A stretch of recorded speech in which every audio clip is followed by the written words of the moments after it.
నారాయణం నమస్కృత్య నరం చైవ నరోత్తమం దేవీం సరస్వతీం వ్యాసం తతో జయముదీరయేత్. శ్రీ మహాగణపతియే నమః. శ్రీకృష్ణాయ పరమాత్మనే నమః. శ్రీ వేదవ్యాసాయ నమః. ఈరోజు నుంచి మనం అనుశాసన పర్వం మనం మొదలుపెట్టిపోతున్నాం. 1వ అధ్యాయం. దీన్ని దాన ధర్మ పర్వము అంటారు. అంటే ప్రతిదానికి వేరువేరు ఉపపర్వాలు దండుకున్నాయి. ఈ ముఖ్యమైనటువంటి ఘట్టాల్లో మనం చెప్పుకొని వెళుతున్నాం. ధర్మరాజు భీష్మ పితామహుడిని ఇలా అడిగాడు, ఓ పితామహ, శోకం తొలగి శాంతిని పొందే వివిధ సూక్ష్మోపాయాలను గురించి చెప్పావు. కానీ చిత్రంగా ఉంది, ఇలాంటి నీ ఉపదేశాన్ని విని కూడా నా హృదయంలో శాంతి కలగటం లేదు, శాంతి స్థిరంగా నిలవటమూ లేదు. నువ్వు శాంతిని పొందటానికి ఎన్నో ఉపాయాలను కూడా చెప్పావు, అవన్నీ బాగున్నాయి. అయితే అవన్నీ విన్నా కూడా నా అంతటా నేనుగా చేతులారా తప్పు చేసుకున్నాను కనుక నాకెలా శాంతి లభిస్తుంది? తాత, నీ ఒళ్ళంతా బాణాలు గుచ్చుకొని ఉన్నాయి, నువ్వు తీవ్రంగా గాయపడి ఉన్నావు. ఇలా ఉన్న నిన్ను చూస్తుంటే నేను చేసిన పొరపాట్లు గుర్తుకొస్తున్నాయి. నేను వాటిని తలుచుకుంటూ సుఖంగా ఉండలేకపోతున్నాను. ఓ పురుషోత్తమ, నువ్వు ఒళ్ళంతా నెత్తురుతో తడిసిపోయి ఉన్నావు. ఇలాంటి నిన్ను చూసి వర్షాకాలంలో తామర పువ్వు శిథిలమైనట్లుగా నేను శిథిలమైపోతున్నాను. నువ్వు పడిపోవటానికి నేనే కారణం. నా వల్లనే శత్రువులు పితామహుడైన నీకు ఈ స్థితిని కలిగించారు. నాకింతకన్నా బాధ కలిగించే విషయమే లేదు. అదేవిధంగా ఎంతోమంది రాజులు పుత్రులతో బంధువులతో పాటుగా నా వల్లనే చనిపోయారు. ఇంతకన్నా బాధాకరమైన విషయం ఏమైనా ఉంటుందా? ఉండదు. మేము ధృతరాష్ట్రుడికి కొడుకులు, కాలానికి క్రోధానికి లొంగిపోయాం. మేము ఆ ఇద్దరు కూడా అట్లా లొంగిపోయాం. అందుకే ఈ పాడు పని చేశాం ఇద్దరు చేరుకొని. ఇక మేము ఏ గతిని పొందుతామో? దుర్యోధనుడు చనిపోవటమే మంచిదని నేను అనుకుంటున్నాను. ఎందుకంటే ఇలా బాధపడుతూ ఉన్న నిన్ను చూడవలసిన పని లేకుండా పోయింది. నేనే నీ జీవితానికి ముగింపు పలికాను, అలాగే మిత్రులను చంపుకున్నాను. ఇప్పుడు దుఃఖిస్తూ నేల మీద పడి ఉన్న నిన్ను చూసి నేను శాంతిని పొందలేకపోతున్నాను. తాత, యుద్ధంలో నేను కూడా సోదరులతో సహా శత్రువుల చేతిలో చనిపోయి ఉంటే బాగుండేది. అప్పుడు బాణాలతో బాధపడుతున్న నీ బాధను చూసేవాడిని కాదు. ఆ బ్రహ్మదేవుడు మమ్మల్ని నిశ్చితంగా పాపకృత్యాలు చేయటానికే సృష్టించాడు. ఇది నిజం. ఓ పితామహ, మరొక లోకానికి వెళ్ళినప్పుడైనా పాపం నుండి విముక్తి కలగాలి, నాకు మేలు జరగాలి. నువ్వు ఇలా నా విషయంలో కనుక కోరుకున్నట్లయితే నేనేం చెయ్యాలో చెప్పు, నాకు తగిన కర్తవ్యాన్ని ఉపదేశించన్నాడు. అప్పుడు భీష్ముడు ఇలా చెప్తున్నాడు, పరతంత్రం కథం హేతుం ఆత్మానమను పశ్యసి కర్మాణాం హి మహాభాగ సూక్ష్మం ఖేత తతీంద్రియం.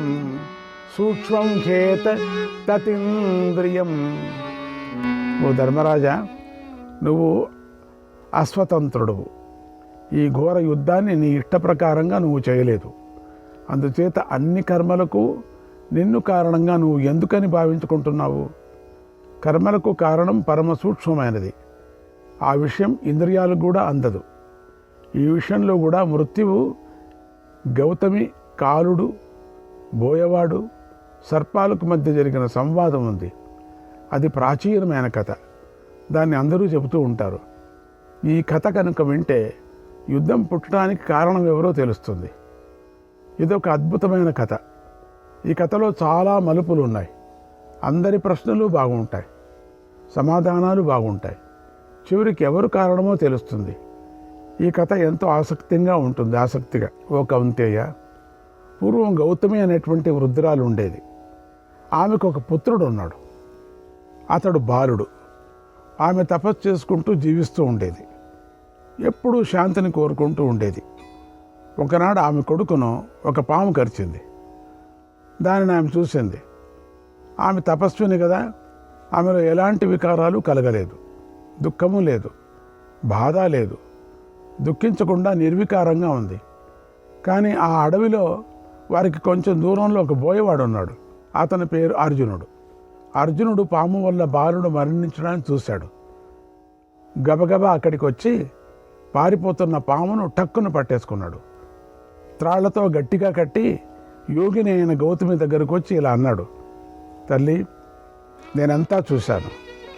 ఈ పామే నీ పుత్రుణ్ణి కాటు వేసి చంపేసింది కనుక నేను దీన్ని వదలను. ఇది చేసిన పనికి పగా తీర్చుకుంటాను.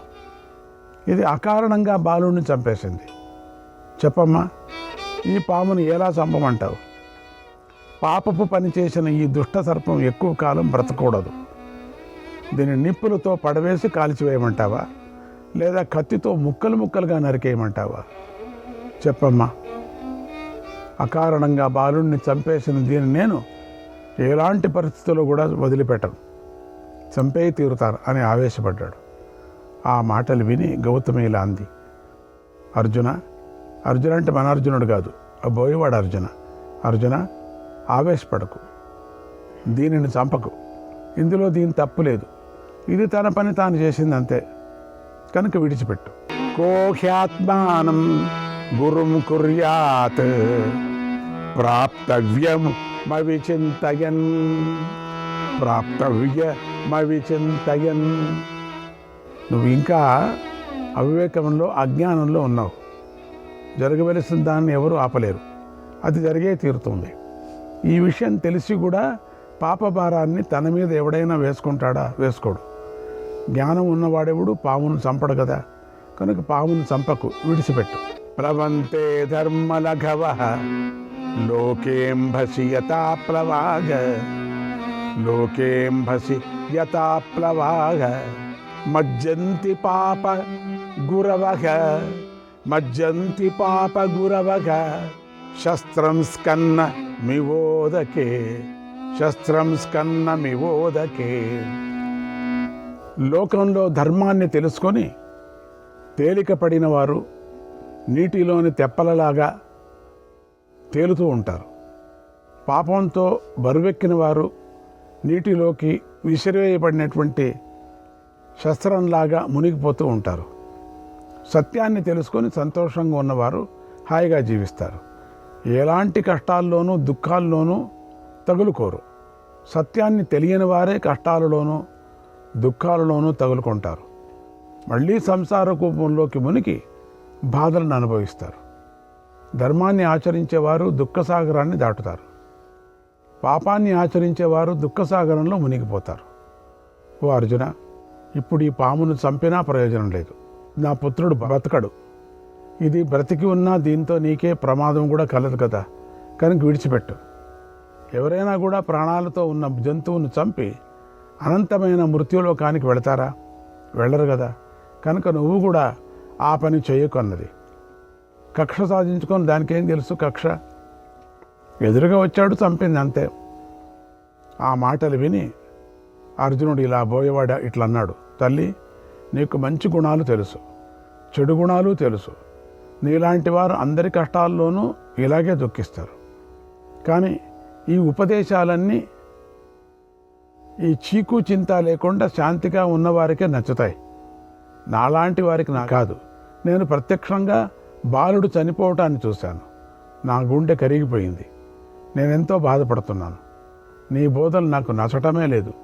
కనుక నేను ఈ క్షుద్ర సర్పాన్ని ఇప్పుడే చంపేస్తాను. నన్ను ఆపకు. శాంతిని కోరేవారు మాత్రమే ఇదంతా కాలగతి, కాలమే చేస్తుందని చెబుతూ ఉంటారు. కానీ అర్థం తెలిసిన వారు మాత్రం ప్రతీకారం చేసే తీరుతారు.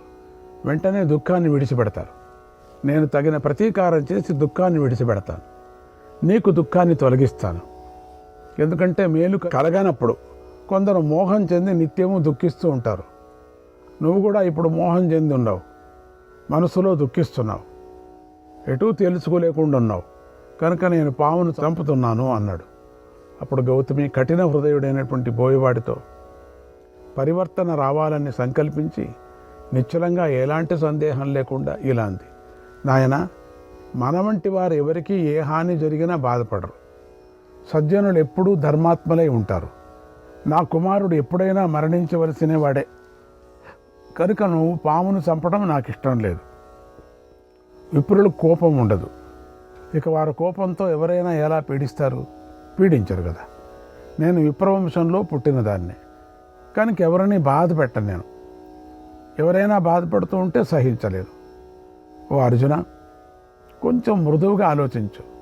ఈ పామును చంపకుండా విడిచిపెట్టోంది.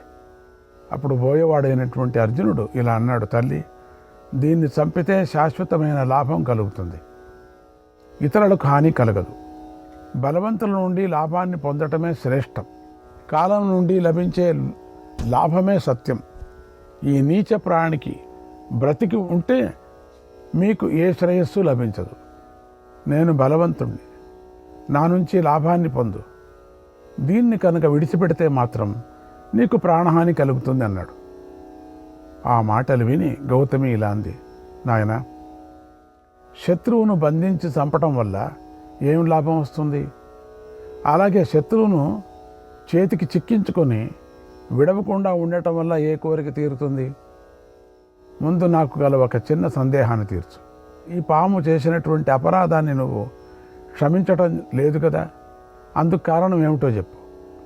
అలాగే ఈ పామును ప్రాణాలతో విడిచిపెడుతుంటే నువ్వు అడ్డుకుంటున్నావు, దీనికి కారణం ఏమిటో చెప్పు అని అడిగింది. అప్పుడు బోయవాడు ఇలా అన్నాడు, తల్లి, ఈ ఒక్కదాన్ని చంపటం ద్వారా చాలామంది రక్షించబడతారు. ఓ గౌతమి, 10 మంది ప్రాణాలు తీసి ఒక్కడిని రక్షించకూడదు. అటువంటి పాపం చేసిన వాడికి ధర్మవేత్తలు దూరంగా ఉంటారు.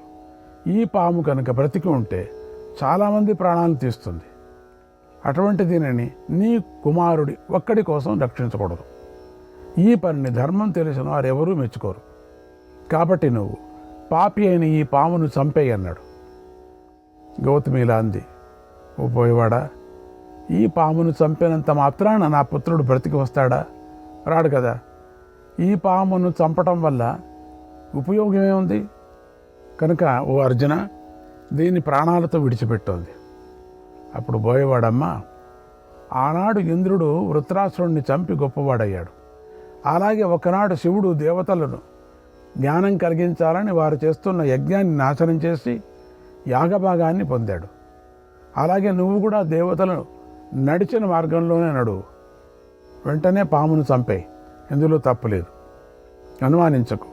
ఈ పని చేసి శాంతిని పొందన్నాడు. అలా బోయవాడు జ్ఞానం గల గౌతమికి ఎంతగానో చెబుతున్నాడు. అయినా ఆ తల్లి పామును చంపటానికి ఏమాత్రం ఇష్టపడలేదు. ఇలా వీరి మధ్య ఇలా చర్చ సాగుతూ ఉండగా అప్పుడు త్రాళ్లతో బంధించబడిన ఎంతో బాధపడుతున్నటువంటి ఆ పాప మెల్లగా శ్వాస పీల్చుకుంది. అతి కష్టం మీద మానవ భాషలో మెల్లగా బోయవాడితో ఇలా అంది, ఓ అర్జున, మూర్ఖ, ఇందులో నా తప్పు ఏమీ లేదు. నిజానికి నాకు ఏ స్వేచ్ఛ లేదు. మరి నేనెందుకు బాలుడిని చంపుతాను? ఆలోచించు. నేను ఇతరులకు లోబడి ఉన్నాను. నన్ను మృత్యువు నడిపిస్తుంది, నన్ను మృత్యువు ప్రేరేపించింది. అందుకే నేను ఆ బాలుడిని కాటు వేశాను. కానీ కోపించి మాత్రం నేను కాటు వేయలేదు. కోరికతో కూడా బాలుడిని చంపలేదు. కనుక ఓ బోయవాడా, నేను చేసింది పాపమే అని నువ్వు అనుకుంటే ఆ పాపం మృత్యువుకు సంక్రమిస్తుంది. ఇది తెలుసుకోండి. మృత్యువు నన్ను ప్రేరేపణ చేసింది, చంపేశాను. అందుకని నీ కోపమంతా మృత్యువు మీద చూపించాను, నా మీద ఎందుకే? అప్పుడు పోయేవాడు, ఓ సర్పమా, మాటలు బాగానే మాట్లాడుతున్నావు, నీ మాటలు కూడా ఆలోచించినట్టుగానే ఉన్నాయి. అయినా సరే మృత్యువో ఎవరో నాకు తెలియదు. నాకు తెలిసిందల్లా ఒక్కటే చెబుతున్నాను విను. నువ్వు ఇతరులకు లోపడి ఆ అశుభ కర్మ చేశావు కనుక నువ్వు కూడా కారణమే అవుతావు. నువ్వు అపరాధమే అవుతావు, అపరాధం చేసినట్టు అవుతావు. ఇందులో నీ తప్పు ఉంది. నీ తప్పు నీకు తెలియటం కోసమే ఒక చిన్న ఉదాహరణ చెబుతున్నాను విను. శ్రీకృష్ణాయ పరమాత్మనే నమః.